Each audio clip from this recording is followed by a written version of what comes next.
जय हिंद दोस्तों। स्वागत है आपका हमारे YouTube चैनल ज्ञान आरबीएल में। दोस्तों आपको बता दें कि आज हम लेकर के आ चुके हैं भौतिक विज्ञान की मैराथन क्लास।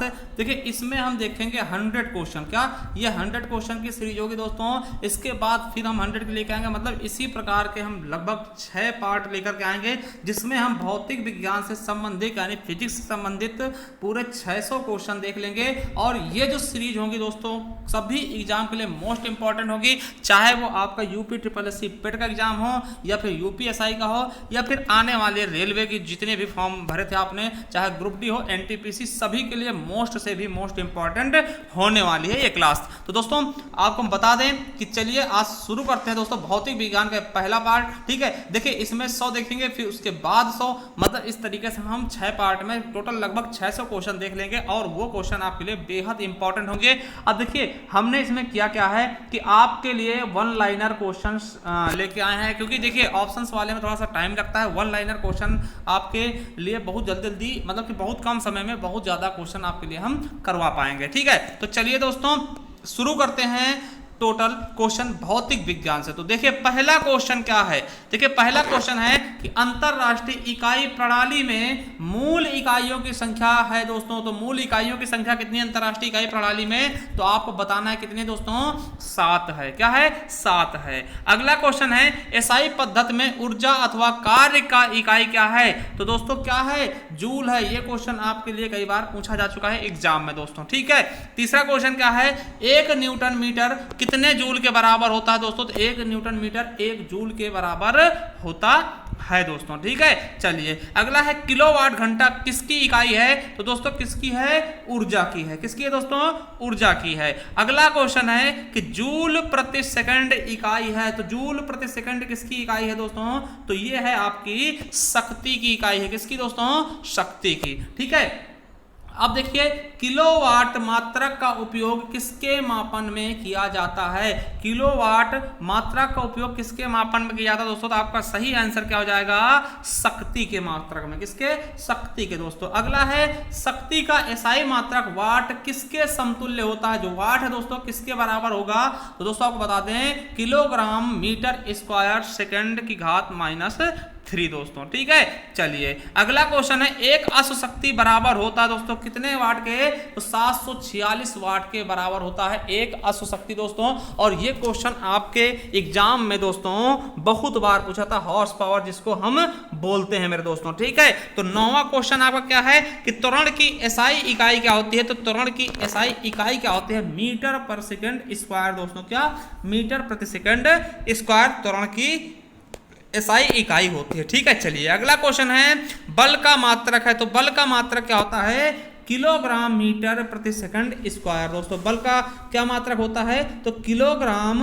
मीटर प्रति सेकंड स्क्वायर दोस्तों। हमारा 10th नंबर क्वेश्चन हो गया। चलिए 11वां देखते हैं कि सीजीएस प्रणाली में बल की इकाई क्या होती है, तो डायन होती है। क्या दोस्तों, डायन होता है सीजीएस प्रणाली में बल की इकाई दोस्तों। अगला है दाब का मात्रक क्या होता है। तो आपको पता होना चाहिए दाब का मात्रक क्या होता है, पास्कल होता है दोस्तों। क्या होता है, दाब का मात्रक क्या होता है, पास्कल। अगला क्वेश्चन है कि बार किसकी इकाई है। तो बार किसकी इकाई होती है दोस्तों, तो आपको बता दें वायुमंडलीय दाब की इकाई क्या होती है दोस्तों, बार होती है। ठीक है, चलिए अगला क्वेश्चन है रेडियन किसकी इकाई है। तो दोस्तों रेडियन किसकी इकाई होता है, तो दोस्तों आपको पता होना चाहिए किसकी है, तो कोण की इकाई क्या होती है, रेडियन होता है। चलिए अगला क्वेश्चन क्या है, न्यूटन मीटर जो है किसका मात्रक है दोस्तों। न्यूटन मीटर किसका मात्रक है, तो आपको बता देना किसका है दोस्तों, ऊर्जा का मात्रक क्या होता है, न्यूटन मीटर। चलिए अगला क्वेश्चन अगर हम देखें दोस्तों कि जड़त्व आघूर्ण का मात्रक क्या है, तो किलोग्राम मीटर स्क्वायर। क्या दोस्तों,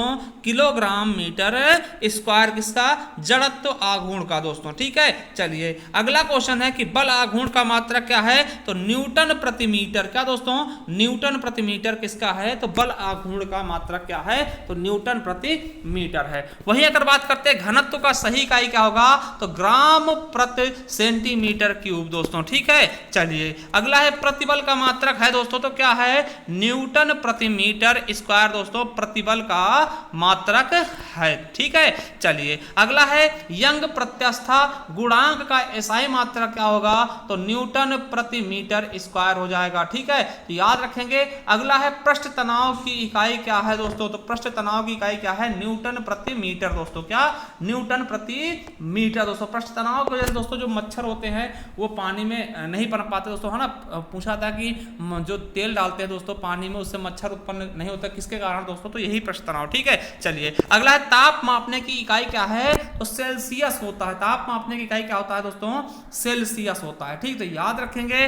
ठीक है, चलिए अगला है तापमान का एसआई मात्रक क्या है दोस्तों, तो केल्विन होता है दोस्तों। ठीक है, 0 केल्विन परम ताप कहलाता है ना दोस्तों, तो याद रखेंगे केल्विन क्या होता है, तापमान का एसआई मात्रक। ठीक है, चलिए अगला है इलेक्ट्रॉन वोल्ट मात्रक है, किसका है दोस्तों, तो ऊर्जा का मात्रक है इलेक्ट्रॉन वोल्ट दोस्तों। ठीक है, अगला है उष्माधारिता के लिए एसआई यूनिट होगी, तो उष्माधारिता के लिए एसआई यूनिट क्या होती है, जूल किलोग्राम की पावर -1 दोस्तों, क्या जूल किलोग्राम की पावर -1 दोस्तों। अगला है कि ध्वनि के स्तर के मापन के लिए प्रयुक्त इकाई क्या क्या था, तो डेसिबल दोस्तों, बहुत बार पूछा जाता है ध्वनि का मात्रक क्या है, तो डेसिबल होता है। ठीक है, याद रखेंगे। अगला है कि बेल किसकी इकाई है दोस्तों, तो किसकी है, ध्वनि की तीव्रता की दोस्तों, किसकी है, तो ध्वनि की तीव्रता की। ये देखिए क्वेश्चन कई बार पूछा गया कि आवृत्ति की एसआई मात्रक क्या है, आवृत्ति का एसआई मात्रक क्या है, तो हर्ट्ज होता है दोस्तों, आवृत्ति का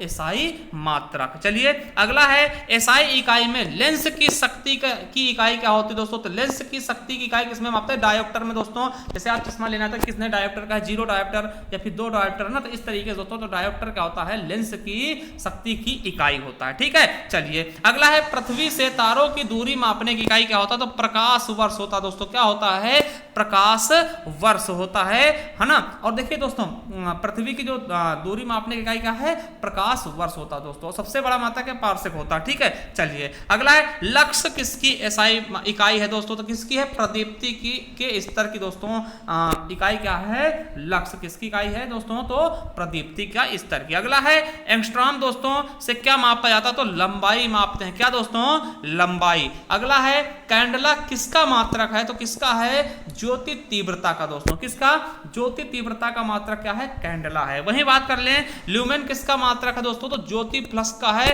किसका है, ज्योति फ्लक्स का मात्रक क्या है, ल्यूमेन है दोस्तों। वहीं बात करेंगे 35 नंबर फैराड किसकी इकाई है, तो फैराड किसकी है दोस्तों, धारिता की, किसकी दोस्तों इकाई है, तो धारिता की इकाई क्या है, फैराड है। ठीक है, चलिए अगला क्वेश्चन है विद्युत आवेश की एमकेएस पद्धति में मात्रक क्या होगा दोस्तों, तो विद्युत आवेश का एमकेएस पद्धति में क्या मात्रक होगा, तो कूलाम हो जाएगा, क्या होगा, कूलाम। अगला है दोस्तों कि हृदय की धड़कन की सहायता सुनते दोस्तों, आपको पता होगा जब आप डॉक्टर के पास जाते हैं वो आपके हृदय में कुछ लगाता है और आपकी धड़कन सुनता है, किसके द्वारा, स्टेथोस्कोप के द्वारा दोस्तों, वो आपके हृदय की धड़कन को सुनता है। चलिए अगला क्वेश्चन विद्युत प्रतिरोध का इकाई है दोस्तों, तो विद्युत प्रतिरोध का इकाई क्या है, तो ओम है दोस्तों, क्या है, ओम है। अगला है वोल्ट का इकाई क्या है दोस्तों, वोल्ट इकाई है दोस्तों, किसका है वोल्ट इकाई, तो विभवांतर का इकाई क्या होता है, वोल्ट होता है। अगला क्वेश्चन सोने की शुद्धता मापी जाती है दोस्तों, किसमें, कैरेटोमीटर दोस्तों, आपको पता होगा।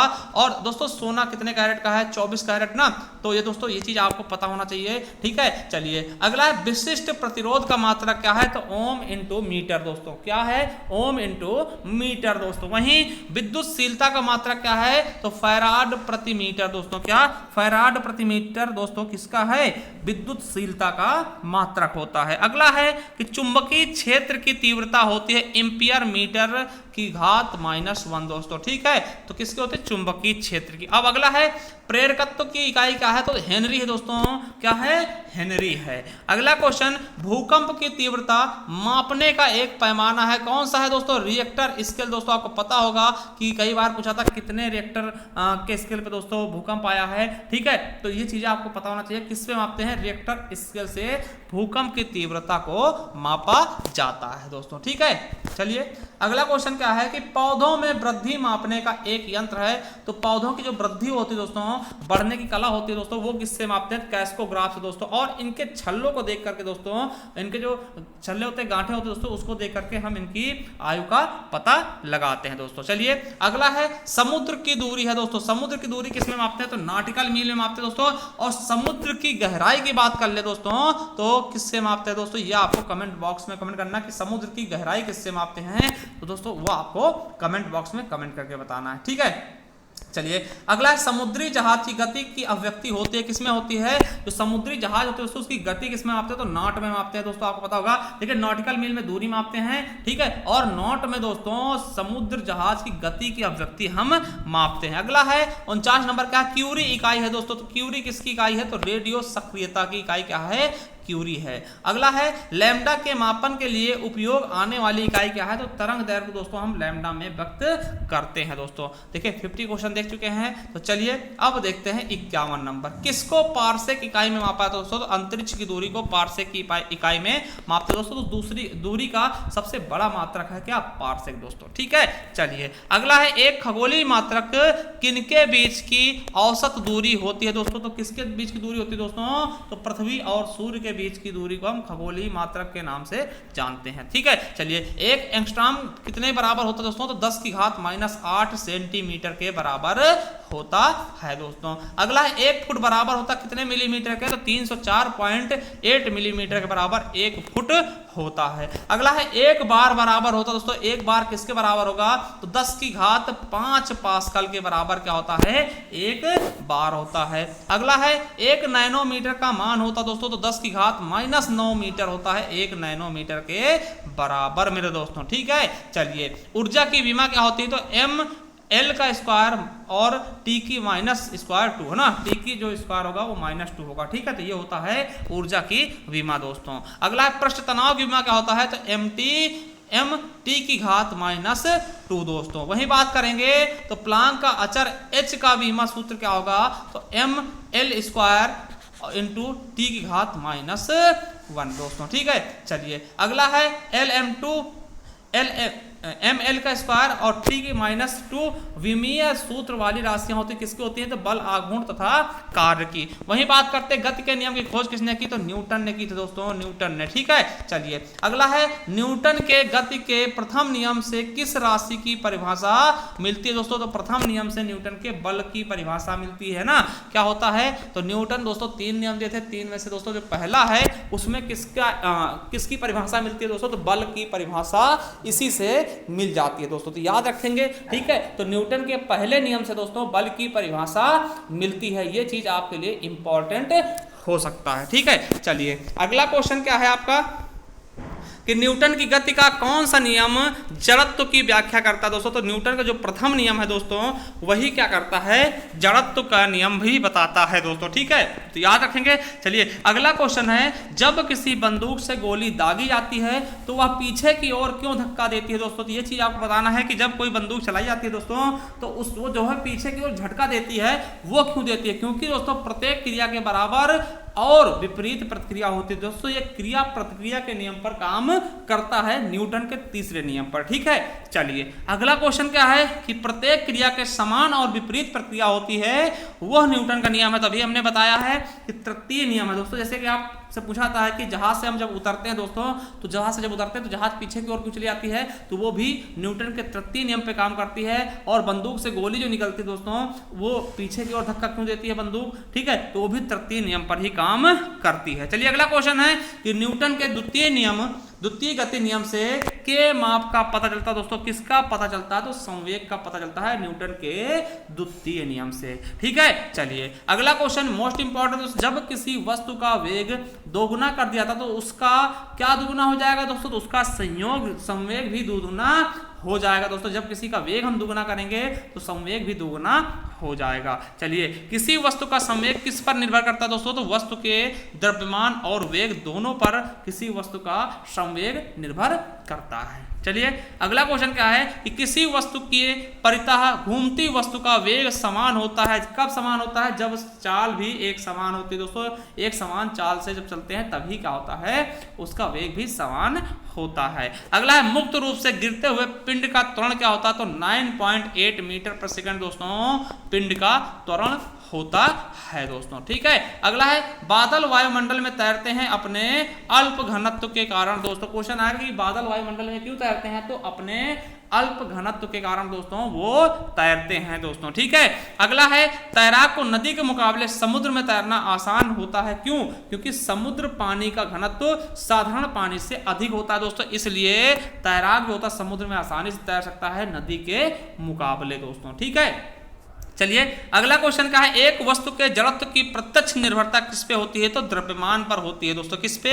द्रव्यमान पे होती है। चलिए अगला क्वेश्चन क्या है कि एक गतिशील बस में अचानक ब्रेक लगाने से सवारी आगे की ओर झुक जाती है, यह गति के किस नियम का पालन करता है? तो दोस्तों न्यूटन के प्रथम नियम का पालन करता है। क्वेश्चन आएगा कि जब गतिशील बस जो है दोस्तों ब्रेक लगाती है तो यात्री आगे तरफ झुक जाते हैं, किस नियम के द्वारा? तो न्यूटन के प्रथम नियम के द्वारा। चलिए, रेखीय संवेग संरक्षण का बराबर है दोस्तों किसके? तो न्यूटन के द्वितीय नियम पे काम करता है रेखीय संवेग संरक्षण दोस्तों। ठीक है, चलिए अगला क्वेश्चन है एक धावक लंबी छलांग लगाने से पहले कुछ दूरी तक दौड़ता है, क्योंकि दोस्तों आपने लंबी कूद देखा होगा तो उसमें क्या करते हैं? धावक थोड़ी दूर से दौड़ के आते हैं दोस्तों। क्यों दौड़ते हैं? तो छलांग लगाते समय उसके शरीर की गति जड़ता उसको ज्यादा दूरी तक तय करने में मदद करती है, तो जड़ता के कारण ही ऐसा हो पाता है। चलिए अगला क्वेश्चन है कि क्रिकेटर गेंद को पकड़ते समय अपने हाथ को नीचे करता है, यह उन्हें किस कारण चोट से बचाता है दोस्तों?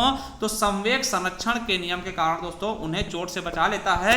जब कोई बॉल आप देखते हो क्रिकेटर पकड़ता है तो कैच लेता है, उसे गेंद हाथ को क्या करता है? नीचे की ओर खींचता है। ठीक है, चलिए अगला है चंद्रमा की सतह से एक चट्टान पृथ्वी पर लाया जाता है, तब उसका क्या होगा दोस्तों? भार परिवर्तित हो जाएगा, परंतु द्रव्यमान में कोई परिवर्तन नहीं होता। किसी भी वस्तु के द्रव्यमान में कभी कोई परिवर्तन नहीं होगा, चाहे आप जहां लेकर के चले जाइए। ठीक है, मान ले दोस्तों वस्तु इतनी बड़ी है तो वस्तु इतनी बड़ी ही रहेगी। हो सकता है दोस्तों इसका भार केवल चेंज होता रहेगा। क्या? भार चेंज होता रह जाएगा। ध्रुवों पे जाओगे दोस्तों तो बढ़ जाएगा, विषुवत रेखा पे शून्य हो जाता है दोस्तों, इस तरीके से ना। चलिए अगला है बर्फ पर आदमी के चलने पर फिसलन होती है, क्यों? क्योंकि वहां घर्षण बल सही से नहीं लगता दोस्तों, घर्षण नहीं होता, इसलिए क्या होता दोस्तों? बर्फ पे चलना बहुत ही ज्यादा मुश्किल होता है, लोग गिर जाते हैं। किस घर्षण का मान सबसे कम होता है दोस्तों? तो लोटनिक घर्षण का मान सबसे कम होता है। चलिए अगला क्वेश्चन है 81 नंबर, यदि किसी कण का रैखिक संवेग दोगुना कर दिया जाए तो उसकी गतिज ऊर्जा क्या होगी दोस्तों? तो उसकी गतिज ऊर्जा क्या हो जाएगी? चौगुनी हो जाएगी। जब किसी का जो रैखिक समीकरण अगर हम संवेग दुगुना कर देंगे तो उसकी गतिज ऊर्जा क्या होगी? चौगुनी हो जाएगी। चलिए अगला क्वेश्चन है, एक लड़की झूला पर बैठकर झूलती है, अब लड़की खड़ी होकर झूला झूलने लगती है, तो झूले में लगने वाला समय होगा दोस्तों तो क्या हो जाएगा? कम हो जाएगा। क्या हो जाएगा दोस्तों? समय कम हो जाएगा। अगला है बंदूक का प्रतिक्षेप यानी धक्का, इनमें से किसका उदाहरण दोस्तों? तो रैखिक संवेग का संरक्षण का उदाहरण है दोस्तों। ठीक है, चलिए अगला क्वेश्चन है, किसी ऊंचाई से पृथ्वी की ओर स्वतंत्रता पूर्वक गिर रही वस्तु एक समान से गिरती है, तो किस एक समान से गिरती है दोस्तों? एक समान त्वरण से गिरती है। क्या? एक समान त्वरण से गिरती है दोस्तों। अगला क्वेश्चन है मोस्ट इंपॉर्टेंट दोस्तों, पूछा गया क्वेश्चन है कि रॉकेट किस सिद्धांत के आधार पर कार्य करता है? तो रेखीय संवेग संरक्षण के सिद्धांत पर रॉकेट काम करता है। चलिए अगला क्वेश्चन है, एक गाड़ी स्थिर से 2 मीटर प्रति सेकंड के वेग से चलती है, 4 सेकंड के बाद उसकी गति क्या होगी दोस्तों? तो कितनी हो जाएगी दोस्तों? 4 दूनी 8 मीटर प्रति सेकंड हो जाएगी। ठीक है, अगला है बैलगाड़ी को खींचते समय बैलों के द्वारा किस तरह का बल लगाया जाता है दोस्तों? तो पेशीय बल दोस्तों, जो शरीर से बल लगता है उसको हम पेशीय बल बोलते हैं। तो बैलगाड़ी खींचते समय बैलों के द्वारा दोस्तों कौन सा बल लगाया था दोस्तों? तो पेशीय बल लगाया जाता है। चलिए अगला है घर्षण से क्या उत्पन्न होता है दोस्तों? कोई भी चीज अगर हम मान लिया हथेली हम घिसते हैं दोस्तों, घर्षण करते हैं तो कहीं ना कहीं उष्मा ऊर्जा निकलती है, गर्मी निकलती है दोस्तों। क्या निकलती है घर्षण से? उष्मा का प्रदान होता है दोस्तों। ठीक है, चलिए अगला क्वेश्चन, तरल पदार्थों के कारण हुए घर्षण को क्या कहते हैं? तो कर्षण कहा जाता है। जो तरल पदार्थों के कारण होते हैं उसको हम कर्षण बोलते हैं। चलिए 90 नंबर क्वेश्चन क्या है दोस्तों? जब कोई पिंड हवाई जहाज से नीचे गिरता है तब उसके में किसमें वृद्धि होती है दोस्तों? तो उसके त्वरण में वृद्धि हो जाती है। जब कोई पिंड हवाई जहाज से स्वतंत्र रूप से नीचे गिरता है उसके त्वरण में वृद्धि हो जाती है। अगला है, किसी पिंड पर एक अचर बल लगाने से यह एक समान से गमन करती, तो किस समान, एक समान से गमन करेगी, तो गमन करेगी दोस्तों, तो एक समान त्वरण से गमन करेगी दोस्तों। चलिए अगला क्वेश्चन है, जब क्रेन लोहे के भारी बोझ को ऊपर उठाती है तो इस अवस्था में किस बल का प्रयोग होता है दोस्तों? तो यांत्रिक। दोस्तों यंत्र द्वारा लगाया गया बल यांत्रिक होगा, और किसी जीवित वस्तु द्वारा तो क्या होता है दोस्तों? पेशी। जैसे कि बैल खींचता है बैलगाड़ी को तो पेशी बल लगाता है, और कोई यंत्र करता है तो यांत्रिक बल लगाता है। ठीक है, अगला है, दो असमान द्रव्यमान समान गतिज ऊर्जा रखते हैं तो भारी द्रव्यमान होती है दोस्तों किसमें? तो अधिक संवेग होती है। ठीक है, भारी द्रव्यमान में होती है तो अधिक संवेग होगी। ठीक है, चलिए संवेग किसकी माप है दोस्तों? तो गति की मात्रा का माप क्या है? संवेग होता है दोस्तों। गति की मात्रा का माप क्या होता है? तो संवेग होता है। ये चीज आप बिल्कुल अच्छे से याद रखेंगे। चलिए अगला है, चाल बराबर होता है दूरी बटे समय। दोस्तों ये सूत्र तो आपने पढ़ा होगा, आपने दोस्तों मैथ में पढ़ा होगा, चाल बराबर दूरी बटे समय, और इसी सूत्र के द्वारा हम तीनों के तीनों सूत्र निकाल लेते हैं। दूरी बराबर चाल गुणे समय है ना, समय बराबर दूरी बटे चाल, ये तीनों तीनों इसी से निकल आते हैं। अगला है, वेग परिवर्तन की दर कहलाती है दोस्तों, क्या कहलाती है? गतिवर्धन कहलाती है। ठीक है, चलिए अगला क्वेश्चन है कि संवेग द्रव्यमान तथा वेग आपस में किस रूप में संबंधित हैं? तो संवेग बराबर क्या होता है? द्रव्यमान इंटू वेग। ठीक है, तो याद रखेंगे। चलिए अगला है कि संवेग में परिवर्तन की दर किसके बराबर होती है? तो बल के बराबर होती है संवेग में परिवर्तन की दर मेरे दोस्तों। ठीक है, चलिए अगला क्वेश्चन है 99 नंबर, एक समान त्वरण की गति के समीकरण में कौन सा समीकरण होता है? सही है दोस्तों, तो आपने सूत्र पढ़ा होगा v बराबर u प्लस at दोस्तों। ठीक है, चलिए अगला क्वेश्चन है, चाबी भरी घड़ी में कौन सी ऊर्जा होती है दोस्तों? तो स्थितिज ऊर्जा होती है। स्थितिज ऊर्जा कौन सी होती है दोस्तों? जो चाबी भरने वाली घड़ी होती है दोस्तों उसमें स्थितिज ऊर्जा होती है दोस्तों। तो आपने टॉप 100 क्वेश्चन देख लिए। आई होप दोस्तों आपको अच्छा लगा होगा। तो चलिए दोस्तों मिलते हैं नेक्स्ट वीडियो में, फिर से हम 100 क्वेश्चन लेकर के आएंगे। तब तक के लिए आप ये बताइएगा कि ये आपका आज का ये जो क्लास है दोस्तों कितनी अच्छी थी, हमें कमेंट बॉक्स में कमेंट करिएगा। मिलते हैं नेक्स्ट वीडियो में, तब तक के लिए जय हिंद जय भारत दोस्तों, ख्याल रखिएगा अपना। Thank you.